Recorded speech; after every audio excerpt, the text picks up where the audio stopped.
Eluru municipal corporation నందు JCB డ్రైవర్గా విధులు నిర్వర్తిస్తూ ప్రమాదవశాత్తు విద్యుత్ షాక్కు గురై మరణించిన చందక రమేష్ భౌతిక కాయాన్ని ఏలూరు గవర్నమెంట్ హాస్పిటల్ నందు సందర్శించి ఆయనకు నివాళులు అర్పించి వారి కుటుంబాన్ని అన్ని విధాలా ఆదుకుంటామని ఏలూరు నియోజకవర్గ శాసనసభ్యులు బడేటి రాధాకృష్ణయ్య హామీ ఇచ్చారు.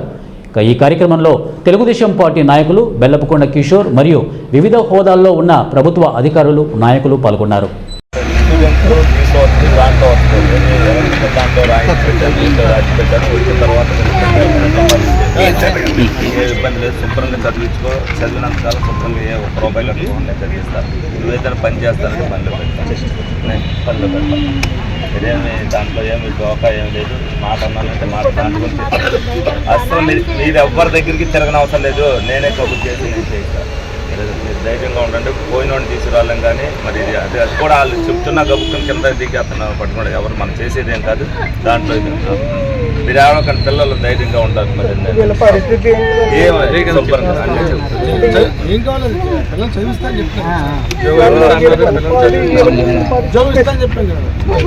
మా ఎలక్ట్రికల్లో